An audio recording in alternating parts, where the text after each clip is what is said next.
Hello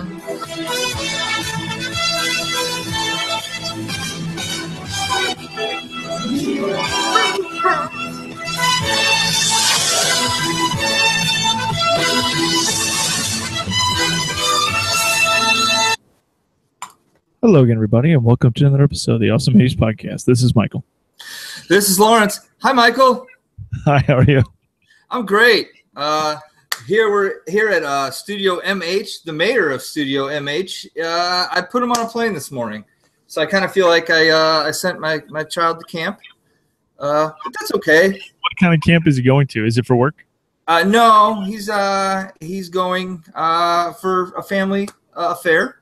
He did just text me from Hotlanta, GA, which is not his final destination. Don't try to find him. Okay. And he wanted me to pass along a firm, nifty hello to the lady baby. Okay, well, she's right there. Well, could you tell her? Baby, Michael says, have a good day. All right. Okay. Awesome. Are you having a good day, Michael? I think so. Got the mowing done with the baby. It's pretty difficult with the baby. Do you like have her on a backpack? How do you do that? The neighbor lady, our friend of the family, watched the baby. Oh, that's nice. I'm having a pretty decent day, and it's only getting better because we have MF Jones here. Hello. Who has always there for us when we need him. Any tech support trouble we have, he's there. And we appreciate that. And if you are one of the viewers that has stuck through the last couple times, thanks for tuning back in again. It's been a rocky road, but we've solved all issues, we believe, for now. Until the next issue pops up. Until the next one. Every issue. There's always a fire. Some of you may have heard this a couple times, but you're going to hear it one more time.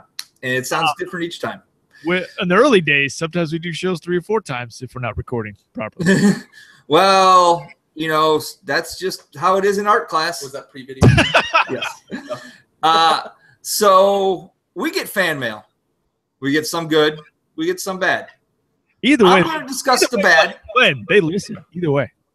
Yeah, the thing is, if we get mail of any kind, we're happy because they're listening. So first we'll discuss the negative electronic mail. And this goes out to one person and one person only. George Jamie, here's the deal. Your troll game's weak. The Cubs have been losing for over 100 years. Every time you tell me that the Cubs suck, it does not affect me. I know this. I want you to up the game. Discuss my weight. Maybe my ugly face. My graying hair. Something that cuts to the bone, George. You got to step it up. Do something that's going to upset me. Get me riled up inside. Not this weak-ass Cubs suck bullshit. Come on. But before we've talked about personal weaknesses before, and it's just fodder for anybody. You think you could have come up with something better than the Cubs suck. I mean, I literally hear that every day of my life. So We've got thick skin for it. Yeah. They haven't won in 3 of my lifetimes. I get it. They suck. So we sometimes also get positive fan mail. Do you want to discuss a nice electronic mail that we received this weekend? We got some electronic mail. It's kind of the impetus and kind of the motivation for us to even do this particular, because we're kind of up in the air because it's technology. You don't really know what we're going to do from one week to next. But Gordon S. sent us some stuff, and we're like, hey, you guys are awesome. I'm like, you know what? You need some motherfucking stickers. So I got stickers in the envelope right here. I haven't sent them yet, but I mean, I could say I've sent them, but I haven't really sent them. But I would plan on definitely sending them. But it was him that came up with the idea, and he sent us these videos. You're like, we just need to talk about HBO. Let's do that. So, yeah, and just to touch on something real quick, whether it's on the iTunes, which you bribe people, right? If you're sending them something, you give them a little extra something to leave a comment. Well, there's going to be stickers and extra stuff in there. And we appreciate if you do. Come on, baby. We do appreciate if you do review us on the iTunes, but you don't have to. But my goal is to just bribe people one at a time to by sending them extra shit in the mail to give us reviews on the iTunes. Exactly. So here's the thing about all of that. We do this because we love to do it, but we love it when we get electronic mail or snail mail. I don't know. Either one's fine. But we love it if you can give us some positive affirmation that you enjoy this. Tell us what you like. Tell us what you don't like. As long as it's not that the Cubs suck, you can. That's all I care about. So, anywho, you're right. Gordon sent us a nice letter, and he did add that he loves it when we talk about HBO, and especially how it shaped how we look at movies, and it definitely had an effect on him. And obviously, it probably had an effect on a lot of our listeners or watchers, gawkers, both. So we wanted to do an episode about that. We wanted to just talk about what is HBO, how did it affect your life? Because the 80s was, HBO was a pioneer at that time. It was really one of the first ways to watch an uncensored movies through a broadcast. You could rent them, you could go to the movie, but there was nothing like it at the time. And so we're going to talk about that. My first question will go to you, Mr. Michael. Yeah, go ahead. When did you first become aware of HBO? I think when we first got cable at our house. I remember my dad talking about ESPN, and we had the console TV. It was a giant, huge TV, nothing like I have now, but it was ginormous compared to your 5-year-old body. And you're like, we can watch all this ESPN. We can watch Yankee games. We can watch all kinds of things, Dad. And I'd say probably 85, 86 maybe is when we got the cable box. But I've talked to some people at work. One of my bosses, he's like, we're going to talk about HBO. He's like, you need to talk about the little box that you just click over. I'm like, what do you mean you just click over? And the way he described it was like very similar to the box I used for the Atari, where you just have the Atari hooked up and then you just push a button over on the top, and then all of a sudden you got HBO. Like, that's not how it was. We went to telecable over there by the Sugar Creek, by the power substation, and like, this is how we get our stuff. This is how we get our cable. So yeah, go ahead. I've told this story, I think, before on the podcast, but it's relevant here. So we were not a very well-to-do family at the time. So we had the remote, but at the time the remote was plugged into the TV. My dad, studying engineering at Purdue University at the time, somehow came up with this idea, and it worked where the remote was pushed down. You push buttons down. And if you push down certain buttons at the same time and then used like a toothpick to hold it down, then you could get free different channels. Okay. Pay for HBO. He just figured out how to manipulate the control.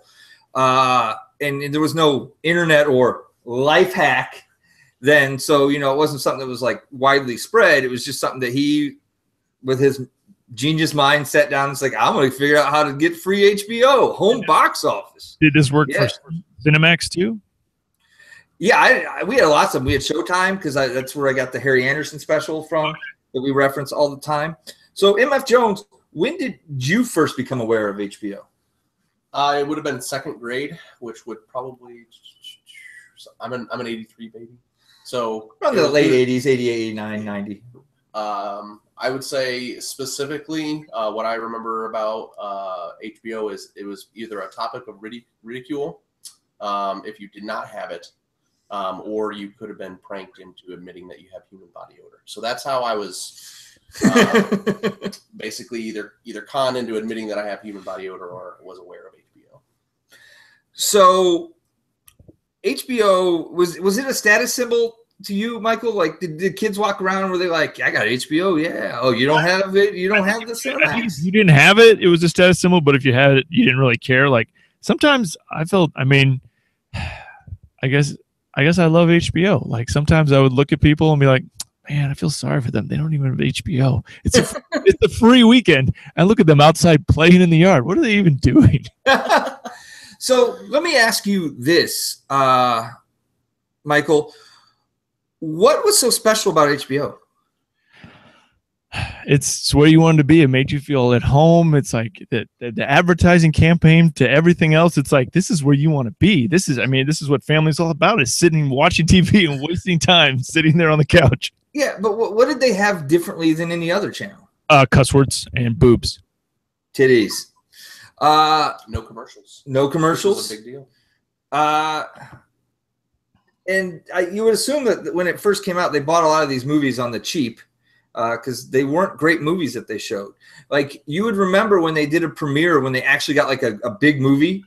Mm-hmm. And now in the age of Netflix and Redbox and everything else, it seems crazy. But like Showtime and HBO would bid to try to outbid who'd get the big blockbuster first run movie. It kind of felt like that HBO would get like the A movie and Showtime would get the B movie. To me, it felt like. Yeah, and then Cinemax just had boobs. There's some boobs.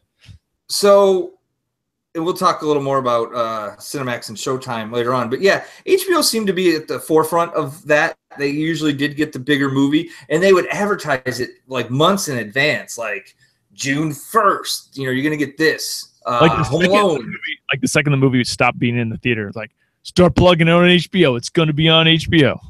Yeah, but it was like a year later until it hit HBO. Yeah. Like now, in this. I don't even have to go to the theater to watch a movie. I can watch it on demand on, VOD or, things of that nature. Or for the bigger movies, those things hit DVD right away, just a few months, where it used to be you'd wait almost a whole year because they would run the movie for like almost a year sometimes in the theater. And then you'd wait another year, 6 to 8 months, we'll say, to get it on VHS. And then like another 4 months before it hit HBO. So it'd be a while before you would get those things. Yeah.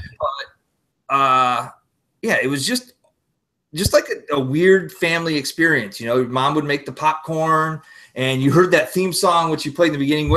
Quite possibly, I know Gordon mentioned this too in his electronic mail, one of the best, most iconic theme songs for a TV station. You always said like ding, ding, ding. That was NBC, but that theme song got you pumped. And they had they showed us this dance that they do in New York. Forgive me, I don't remember what park it was in, but we posted the video on our Facebook page. But the people were doing this dance, like HBO shows this free movie at this park in New York, and everybody starts doing this dance along with the beginning of the HBO intro. It's fantastic. And you had the Simply the Best campaign. Yes, because it was Simply the Best. Thank you, Tina Turner. Better than all the rest. MF Jones, what was the first movie you remember? Like, did your friend had HBO, right? Yes, my family did not have HBO, but there was one family on the block that had it, and we always gravitated, especially with like sleepovers and stuff like that. That was huge. If we got to sleepover party with and stay up and watch HBO, that was probably one of the best highlights of my youth. But specifically, I remember Tales from the Crypt, actually. Oh, okay. Not necessarily a specific movie. And not to self-plug, but about 2 to 3 years ago on our website, theawesome80s.net, theawesome80s.com, I wrote a blog about how HBO revolutionized the television series, starting with Dream On and First and 10. And so late 80s, they started producing their own TV series. And we won't talk ad nauseum about that. That could be a whole nother podcast, or you can just read the blog.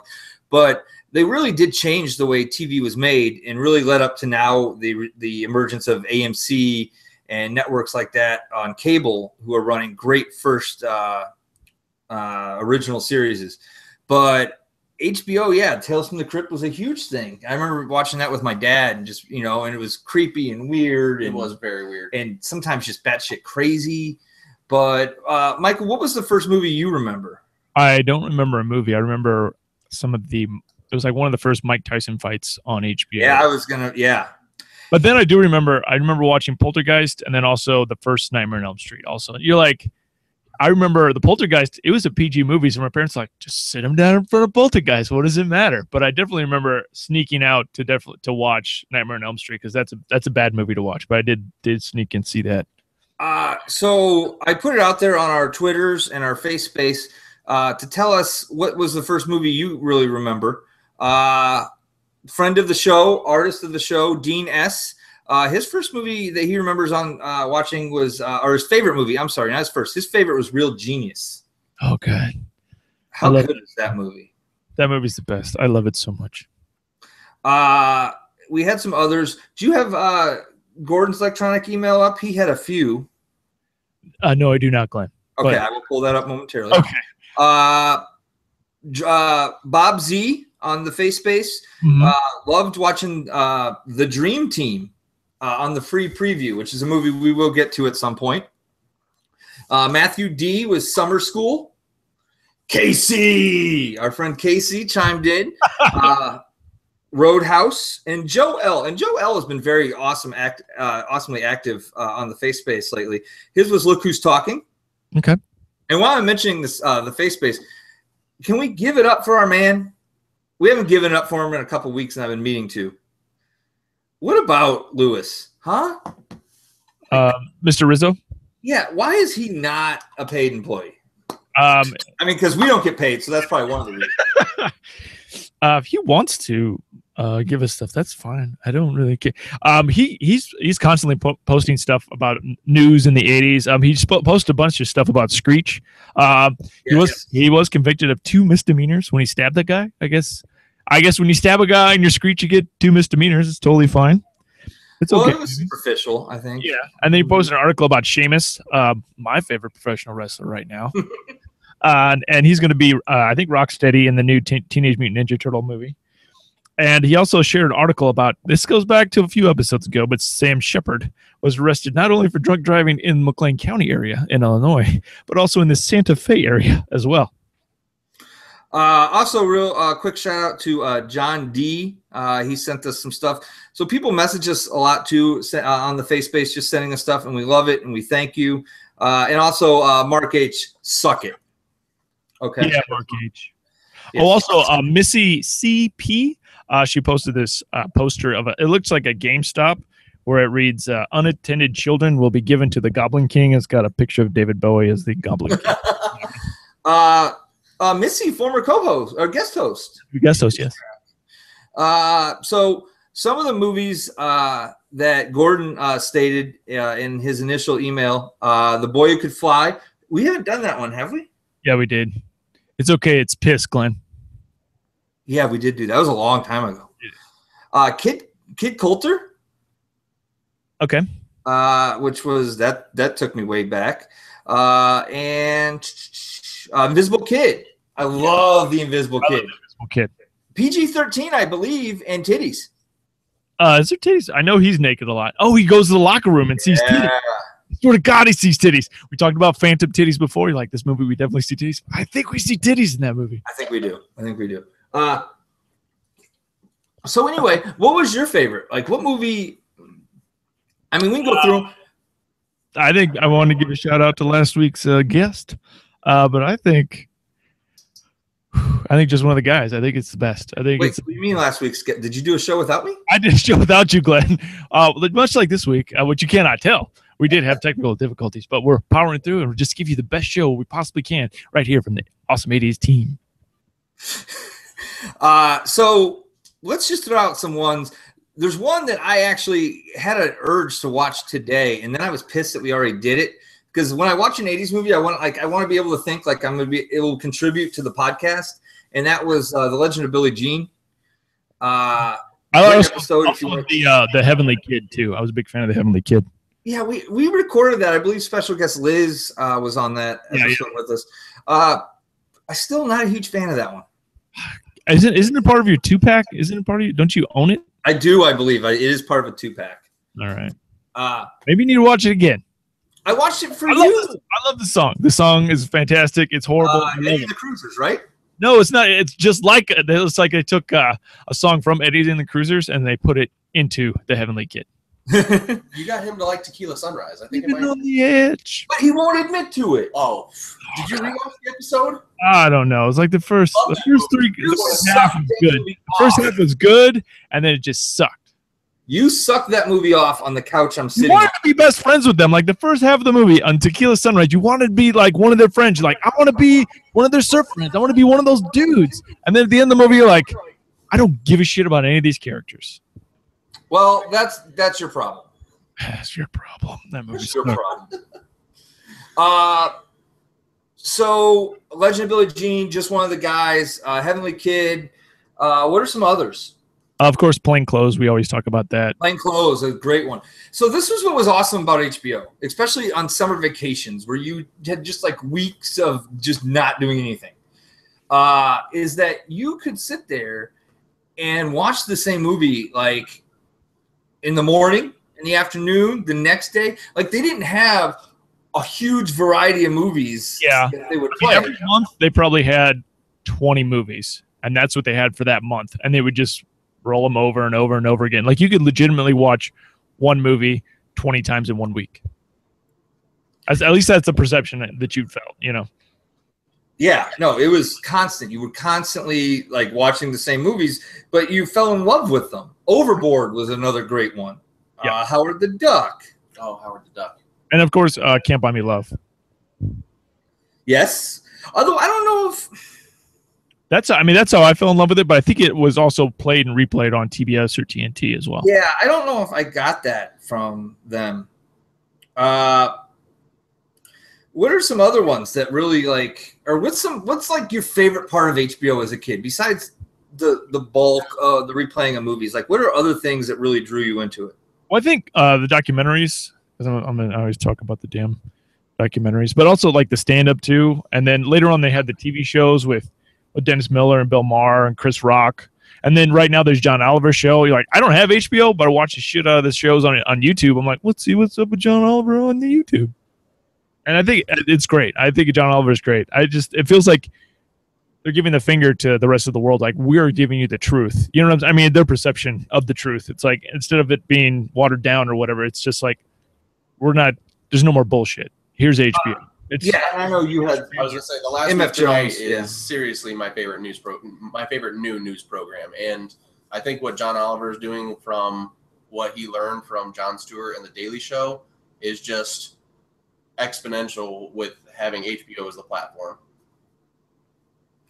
And you mentioned Bill Maher earlier as well. Love Bill Maher. But also just the big comedy stuff, like especially like One Night Stand and like all the other stand-up specials that were on. So like, let's talk about that. Yeah. So they had exclusive deals with George Carlin.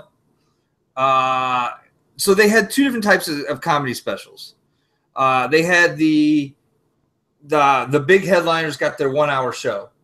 And then they would do one night, and like those, like I remember sitting, like watching Carlin in my household was like a family event. Like 9 o'clock HBO, they'd do the skit before he actually would go into Carnegie or wherever he was playing. And then like, and my whole family was just sitting there, like just waiting for awesomeness to be dropped on us. And then they had the smaller, the 30-minute, half hour. What was that? Well, they had the one night stands. One night stands, which they did a lot of them from the Cow Palace in San Francisco and the Vic in Chicago. Okay, but then earlier they were called the On Location, like when they had like Phyllis Diller, Billy Crystal, Robin Williams, George Carlin. They were called the On Location. Like that's what they're, instead of like one night, instead of like their comedy hour special. Like because like each George Carlin one had its own name. Like I can't believe I'm in New Jersey or whatever. You probably remember them better than I do. I can't believe I'm in New Jersey. Richard Pryor was really big on HBO as well, right? Yes. Real quick, if you Google why HBO in the 80s was awesome, and if you get past the advertisements down to the actual things, the fourth entry is 5 thoughts on the Awesome 80s blog spot, HBO #1. I don't think I put 5 thoughts. Anyway, it doesn't matter. I just Googled why was HBO awesome in the 80s, and they're impacting the culture, Glenn. I mean, it might not have been our goal, but that's what's happening, Glenn. What's really messing that up is that Snoop Dogg is doing an HBO show about the 80s. Oh, thanks. Like the gangs in LA, so it really messes up with the Googles. Okay. Anywho, so the intros, the movies, just everything was just like brings you back to this place of joy. Is there anything in today's, like, have we lost that? Like, is there any there's no form of media now because media is so spread out to where you can have that one central place for everything to be awesome?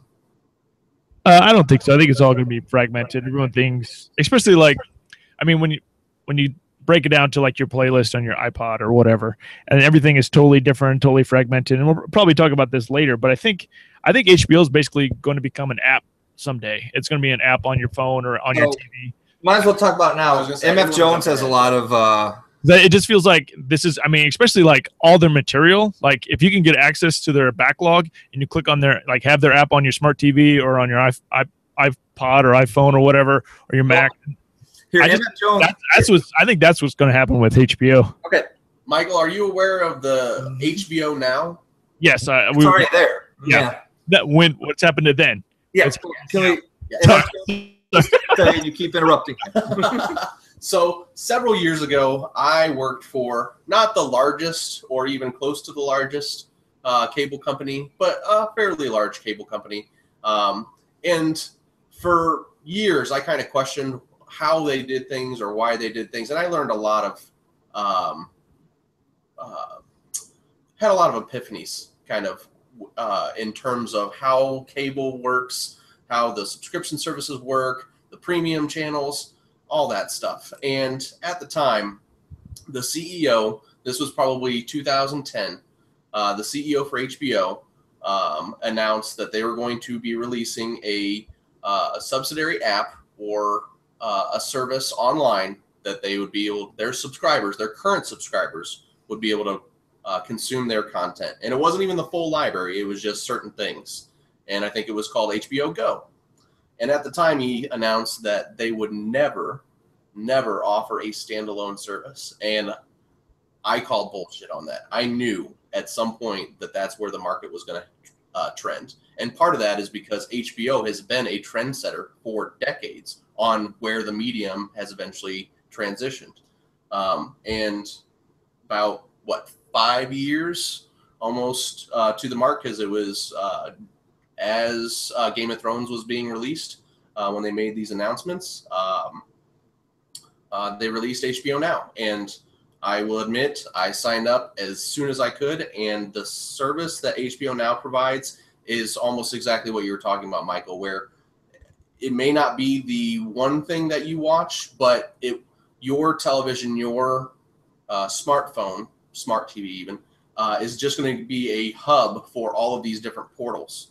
And I think that the traditional cable market is going to dissolve, and we're just going to have kind of our favorites, which is kind of what HBO has been for a very long time, just our favorites. Nathan, my friend, and he's always kind of an a-hole to the cable providers, and I've started doing that as well. I think it's fantastic because I just know they're just dying. It's a dying medium, and I'm just like, well, what kind of deal can you give me? That's the best you can do. I don't really want any. Thanks for the offer. Like, I'll be on the phone with them, especially if they call me at work. I'll just stay on the phone for like an hour.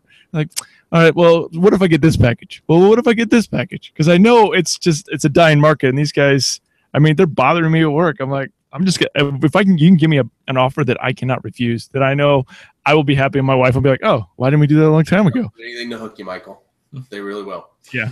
All right. So, HBO, the Green Channel initially, it was around in '72, but it really didn't hit its stride until the '80s. What factor do you think plays into that? Was it? I thought it was just the infrastructure wasn't really there yet for all the cables and everything going to everybody's house. Because especially like nobody really has. It was totally foreign ideas. Like, why can't we just run it next to the telephone wires? People were like, what? But then that became commonplace. Absolutely, and I think that along with just having the movies out there, I think the movie industry had to catch up to what they were trying to do with home box office. The movie industry didn't know, like, they're like, what are they trying to, they want to run our movies? No, we don't want that. They had to figure out basically a way that everyone won in the money pie. And as we know, in the 80s, it's all about greed and coke. And greed is good. I think it was Charles Dolan in '65. He came up with the concept for a paid channel. His shareholders were from the Time Life organization. The test place took place mostly in Pennsylvania. HBO was like the working title. It seemed very much like unobtainium. It's like, we're just gonna call it unobtainium at first. We're just gonna call it HBO at first, and then we'll fix it later. And they just stuck with HBO. So Charles Dolan, yeah, should have spent more time raising his idiot fucking son and less time trying to figure out HBO. I'm very happy about HBO. Obviously, it shaped my childhood. I probably wouldn't be doing what I'm doing right now if it wasn't for HBO. But his son's a fucking moron, and he needs to rein him in. Who's his son? James Dolan, owner of the New York Knicks. Oh, okay. All right. He's a freaking asshole. So, what? Did anyone disagree? Did I insult your uncle?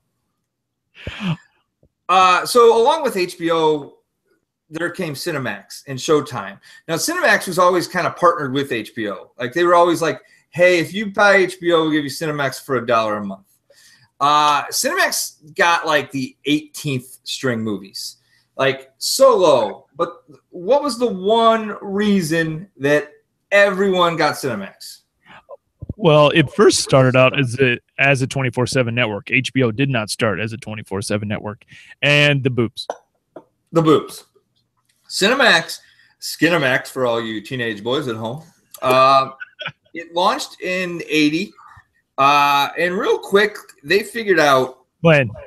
I bet it would be less than 20 seconds for a teenage boy to get porn like within his fingertips right now. Oh, how sad is that? We've talked about. I don't want to keep. We've talked about that many times. Porn at Jay Owen all the time, but I'm telling you, it'd be less than 20 seconds to have porn right there in front of your face. I could do it in 2 seconds right now, but I'm not going to because I'm a professional. I will wait until the camera's off. Different podcast. So anyway, but Skinemax was it, and I don't want to keep going over something that we've talked about a million times. But every teenage boy found a friend who had it, and it was just random boobs, and they would always give you the illusion that you were about to see the below lady parts, but then right back up. And now I think now it's basically just hardcore fucking. I haven't watched Cinemax in years, but I think I got it free like a year or two ago. And like I flipped it on like one Friday, and I'm like, oh, let's see. Oh, well, that's okay. Well, they got to compete. And then I was like, wait a minute, why do I care? And then I turned on my phone and I watched porn. It made me think of our friend Dre from the Old School Wrestling Podcast. He talked about the aircraft carrier from G.I. Joe, how that would encourage other neighborhood boys to come over to the house and play G.I. Joe with their son. I think Cinemax had an equal effect on boys as well to have them come over to people's houses. Oh, absolutely. Okay. Absolutely. So any final thoughts? Like, is there anything else you want to discuss? I got some more stuff I want to talk about. Right. Of course you do. So in 83, HBO started its first actual production, the Terry Fox story. Did you watch the 30 for 30 about that Canadian athlete who lost his leg and then he decided to run across Canada? Yes.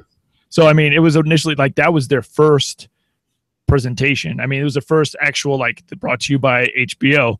And Netflix has its own material, and it feels like it's like, do you think HBO is going to get new movies? Like in the future, do you think HBO is going to have movies, or do you think it's just going to be original material and Netflix is going to get the movies? Well, there's the thing is there are 8 HBOs. Yeah. So right now. So yeah, they're still going to have movies, but they obviously have figured out the focal point. And in each HBO, it now is to a certain market. You know, they used to have comedy HBO, but I don't think they have that anymore. But they have HBO Westerns, HBO this, HBO that. So what they've done is they've drilled down into certain demographics. But the main HBO, obviously, its bread and butter is in its original programming. So they'll still get these movies, probably not as soon as they're not going to be spending as much money on the movies, as they are producing shows. But part of HBO's awesomeness is always going to be the movies, and they're not going to MTV this thing. They're not going to just eliminate that completely. So I think they'll still get movies, probably not as quickly. When you say new movies, what do you mean? Because they're not going to get them right away. Netflix, Redbox, like the contracts with Redbox and the video stores and stuff like that. Yeah, HBO's not going to try to compete in that area. I think when the movies come to them at the price they like, they'll put it out. Yeah. To me, like that they're gonna. To me, if I was in the board, I'd say let's concentrate on this app. Let's concentrate on original material, because I mean, it feels like ABC, NBC, CBS, like that's what they're gonna do. They're gonna move towards these apps as well. Like that's the way TV's gonna be. Well, that's a whole different thing. Okay. All right. Also with Netflix, is Arrested Development? They're gonna have another season. Yeah. All right. I don't know how I feel about that. Okay. Oh, I liked the last season. I thought it was good. Also, in 1983, the Fraggle Rock came out as a part of my theme. I've used it in the past. I wasn't sure. Did you guys grow up or watch Fraggle Rock? I wasn't a huge fan. It was on Saturday mornings a lot. Hold on. You were saying? I was going to say, I love Fraggle Rock, but we didn't always have a chance to watch it again. My family didn't have any videos. So. Okay. Yeah, I don't know. I just wasn't a huge fan. Okay. If it's not in you, it's not in you. I really like the team aspect, and everybody has their own little personalities. I got to go to the travel display at the Museum of Science and Industry. It's probably like 95 or 90, maybe it was 94, 95. They had like some of the Dozers, and they had different Muppets, like all this Jim Henson stuff, and they also had some of the Dark Crystal stuff, and it was really cool. You could see the Dozers and the little, because there's a part of the show, Glenn, as that some of the Fraggles would take the Dozers material, and they, as they're building these, like it's in this natural world, and they've got the Dozers building all this construction around in this natural underground world. And the big thing for one of the characters would grab part of the Dozers thing that they're working on and eat it. And they had that set up there at the Museum of Science and Industry. And it was behind glass. It was like, this is just the coolest thing in the world. I know someday, if we could parlay this podcast into going into the set of Sesame Street, that'd be the best thing in the world, Glenn. We're gonna make this thing happen. Okay. There was a writer's strike. When was it? 2007? Later? Was it 2008? 2008. Okay. Well, it felt like in 1988 there was also a writer's strike, and this is when HBO just kind of took off. That became, everyone needed to have HBO because they didn't have any original programming on regular TV anymore. And it felt like this writer's strike in 2008 helped Netflix, and this one in 88 actually helped HBO subscriptions just multiply. I agree. And to go back to your previous point, to almost bring up Game of Thrones again, on where HBO is eventually going to go, or what content are they going to focus on, HBO has actually come out to say that they know that HBO for several years in a row has been the most illegally downloaded show in the world. And they actually, and most networks or most providers would hate that, but they actually use that as like an award, and they're like, we're going to flaunt this, and they recognize that that's where they were going. So, and I think that's another reason why HBO Now is so prominent. So well, that's good. It feels like, especially when people are downloading all that music and everything, if you make it easy and cheap and just quick so people can download stuff and just have it, I mean, people will have your product. They'll take the extra effort, just buy your product because it's going to be higher quality. I think they absolutely recognize that, yeah. In 89, that's when they started Tales from the Crypt, and it became the longest running series in HBO history. And I love Tales from the Crypt. It is the best. It's like there's a little life lesson in every episode. It's very irreverent. There's boobs, there's cuss words, there's violence, there's gross out scenes, everything this 14-year-old boy right here would love forever. What about Dream On? I'm going to come to that, Glenn. Right, let's go. So Dream On. It's got boobs. That's all I wanted to say. I wrote Dream On / boobs. Because you're guaranteed boobs every episode of Dream On. Well, then they tried to syndicate it, and they wondered why no one watched it. Because there were no boobs. There's no boobs. Why would I want to do that? Also, I want to go back to Cinemax real quick because they showed some classical films and they had some new films, but they had also music specials on it, like a lot of live broadcasts of different bands and stuff like that. I think especially that Tina Turner one, like the Simply the Best, I know that was on Cinemax. And I remember them having Sting and the Police, and also they also had some Second City TV on Cinemax, and also Max Headroom. And of course, the softcore porn. Come on, baby. What are we doing? And I did want to mention the Z channel. Though I think we should do a separate show, possibly on the Z channel, the one out of Los Angeles. It was mostly art cinema and eclectic choices of films. And they also broadcasted all of the LA sports arenas, WWF matches on the Z channel. There's a documentary out there. We can discuss that at a later episode. Yep. Also, I did want to talk about Encyclopedia Brown. Did you ever watch Encyclopedia Brown for children? I was watching the Babysitters Club. And also, yes, I did watch the Babysitters Club as well. It's no true Beverly Hills. Have you seen the video I just posted on the FaceSpace? No, I have not. Well, it's got the little girl. She grew up to become Rilo Kelly, and she has. Come on, baby. So she does a video about. It's about personal stuff, but you can tell she does a throwback to 80s things as well, because there's some stuff from True Beverly Hills in it. Talking about Jenny Lewis? Yeah, Jenny Lewis. Okay. Also, the Kids in the Hall. Did you ever watch Kids in the Hall at all? Yes. I very much enjoyed the Kids in the Hall. Yes, HBO was the first American broadcast to pick them up, and then eventually Comedy Central. Later on in the early 90s, there was a program called The Real Sex. Did you watch any of that? I did. Okay. I'm a big fan of the documentaries, like we talked about before. There was the America Undercover, referred to in The Fighter with Marky Mark. That it was actually part of why that fighter became an idea for the movie. It's because the guy was It's called High on Crack Street, Lost Lives on Lowell. The guy who played Marky Mark's brother, the real life Dickie Eklund, was in this documentary. I remember watching the documentary when it first came out. It was like, it felt like, and there was the C. Everett Koop stuff. There's all this stuff about like real life that you wouldn't see on network TV. Like you wouldn't see people talk about like real shit. If it'd always be just kind of like washed over, especially like on major network TVs. But it went a lot deeper on the HBO documentaries. And also, we talked about First and 10, but that had boobs as well, didn't it, Glenn? I don't remember. It may have been. I think occasionally First and 10, but it definitely had OJ. Did have OJ. It did definitely have OJ. I did want to talk about Weird Al. Did you want to talk about Weird Al at all? Well, what would you like to discuss? So I heard you went to a Weird Al concert. I did. I took my son to see Weird Al, and it was awesome. It was 2 hours of nonstop fun and energy. Mandatory fun, actually. It was an awesome experience, and I'm glad I got to share that with my son because Weird Al was also my first concert I ever went to. Does he like Weird Al? I mean, did he like him? Does he have his CDs? Did you introduce him to him before the show? No. Well, yeah. Well, last summer, or I guess we bought these tickets like 6 months ago. So I guess right after we bought the tickets, Weird Al had just reached number one with his last album, Mandatory Fun, and he did so by releasing a video a week or a day on YouTube, and well, it's actually through the Nerdist channel. But so Jake started listening to those because those songs were relevant to him. Like if he went back and listened to like some of the older albums, he wouldn't know the songs he's kind of mimicking. So, but him getting to see them performed, and he had every song almost was a costume change. So he did videos in between during like little minute videos that he made, and it was pretty awesome. So if he comes to your area, it's awesome. It's totally worth it. Even if you're not a huge fan, it's 2 hours of just energy. Like from a fun perspective, it was the best concert I've ever been to. Like for just laughing and having fun. I did also want to thank Rachel S., Joe L., Paul R., Brady M., Morgan O., Aaron S., and then Joyce Heiser Robinson for being on our show last week, even though we did have some technical difficulties. Dave R., Mark H., Michael M., and Gordon S. for just making us think back about the 80s and just going back and trying to make our dreams come true from the HBO standpoint.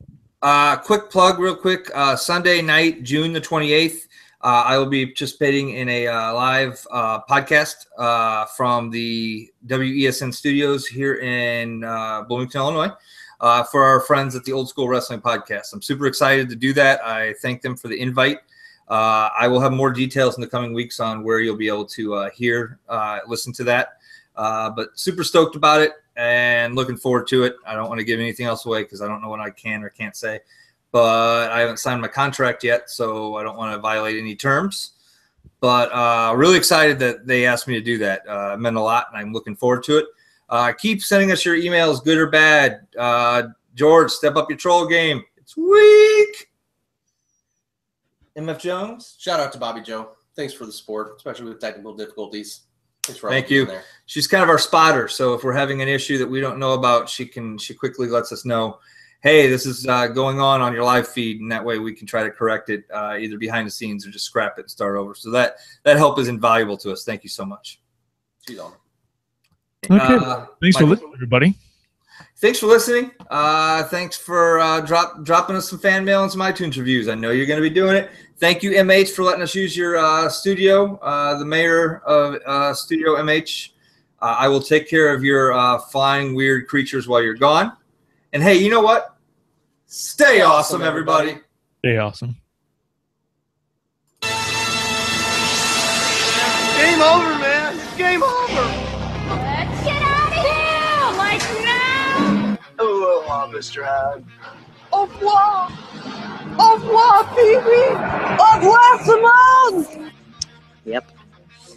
I said it before and I'll say it again. Life moves pretty fast. You don't stop and look around once in a while, you could miss it. It's Miller time. Sit, boo-boo, sit. Good dog. Hi, I'm Joyce Heiser Robinson. I was Terry Griffith and just one of the guys. Thank you for watching The Awesome 80s.